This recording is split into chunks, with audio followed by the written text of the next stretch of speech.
So if you've done any online shopping over the last while, you may have noticed that prices have changed on items depending on how often you look at it. This is called dynamic pricing, and it's a big trick retailers are using to figure out the best way to maximize how much money they can get from us consumers. So the reason why you're being dynamic priced is because retailers add something to your browser called a cookie.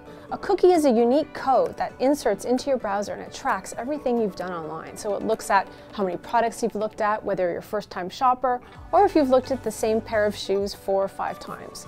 And that way they can change the pricing because they think you really want this item and they can maximize their profits. Switch your browser to something called private mode or incognito mode.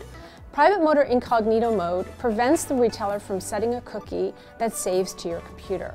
So now you can shop and the browser won't know and the retailer won't know if you're a first-time visitor, a repeat visitor, and they can't track you when you leave the site. Another method you can use to prevent dynamic pricing is to clear your cookies. Every browser does it a bit differently, but what this does is it prevents the cookie from tracking you when you leave the site. Try shopping on a laptop and then try shopping in the retailer's app.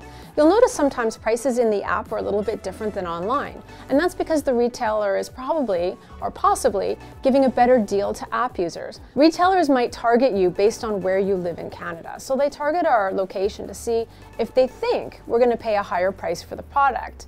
To test out this theory, try changing your postal code before buying an item and see if the price changes. If it does, switch into incognito mode and buy that product. Hopefully you won't get targeted by dynamic pricing.